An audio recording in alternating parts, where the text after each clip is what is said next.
Kumusta po mga kaibigan? This is Alejandro Belga TV, ang yung kaibigan.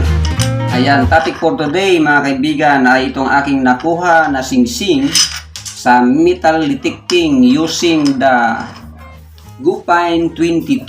So ayan. So alamin natin kung ito ay gold ba, tanso, gold plated mga kaibigan. Para magkaroon kayo ng idea, pagka may alahas kayo, may coins, mga metal, ay malaman nyo kung gold o hindi. So ayan mga kaibigan, nakuha ko ito sa beach sa metal detecting. Di ko nga lang nakuha ng video kasi maulan, mabagyo sa atin sa Pilipinas sa ngayong panahon. Kaya pinakita ko na lang sa inyo yung aking item na nakita. So ayan, sa unang tingin mga kaibigan, yung ganitong klase ng kulay ng metal ay 14 karat. Sa unang tingin, nung nakuha ko ito, inisip ko na 14 karat. Kaya lang, nung ating tiningnan, ay tayo ay nanglumo kasi sayang. Yan.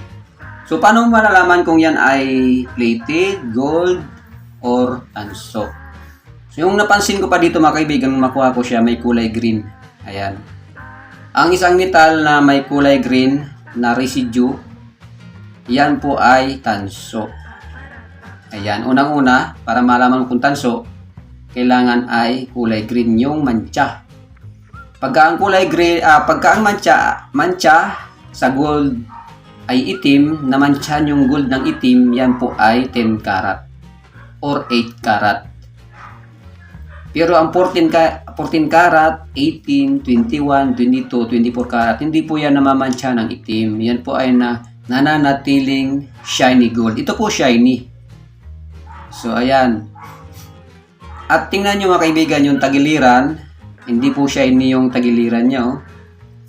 Talagang tanso po siya. Tansong dilaw.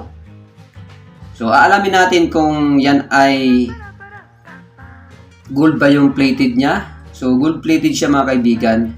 Kung gold ba yung naka-plated o hindi. So, ibig sabihin, itong mga kaibigan nakuha kong singsing ay gold plated na tanso. Nababalot siya ng ginto na 14 karat.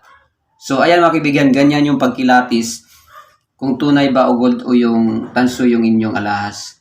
At mapapansin nyo mga kaibigan, mayroon siyang hallmark. Mababasa mo dyan yung hallmark. 1 is 130. Ayan, 14 karat KGB. KGP. 14 karat gold plated. Ayan mga kaibigan. At ang maker niya, CNC. Ayan. Pag nakalagay mga kaibigan ay 14 karat GP. Ibig sabihin ng GP dyan, gold plated. Yung 14 karat, yun yung ginto na ibinalot sa tanso. 14 karat gold yung nakabalot. Itong singsing na ito mga kaibigan ay gold plated. So, hindi tunay na ginto yung pinakailalim niya. So, aalamin natin mga kaibigan kung yung bang nakabalot ay 14 karat nga or gold nga. So, ayan. At one thing mga kaibigan, pagka kayo nakakuha ng madilaw na bagay na akala nyo gold, amuyin nyo. At yan po ay mag-aamoy isda or malangsa. Yan po ay tanso. Ayan. So, subukan natin mga kaibigan kung gold ba yung naka-plated dito, nakabalot sa singsing na ito, using nitric acid. Ayan yung ating buhay na bato. Ito yung nitric acid natin. Yung nitric acid mga kaibigan, mabibili yan sa Lazada. Nabili ko yan ng 154 kasama yung bato. Yung parang hasaan. So, ikaskas natin mga kaibigan itong bahagi na ito dito sa stone. Kung siya ay gold, titistingin natin kung mabubura ng nitric acid. So ayan, kuskusin natin mga kaibigan dito.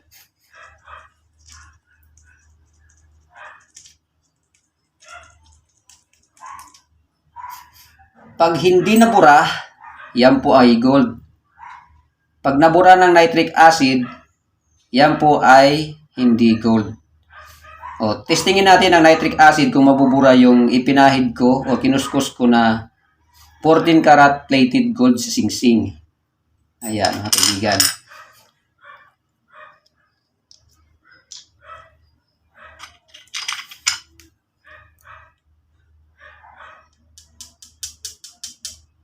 Take note mga kaibigan, huwag lalagyan yung daliri at baka masunog yung inyong balat using nitric acid.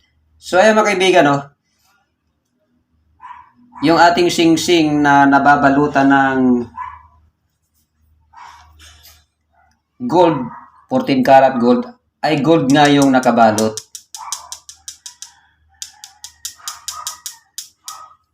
O ayan mga kaibigan, dinamihan ko na ng nitric acid. So ayan mga kaibigan, kitang-kita na hindi natutunaw yung ginto sa bato. Ayan. Kasi kung hindi siya gold mga kaibigan, mabubura po yan. Ayan, yan yung karakteristik ng gold.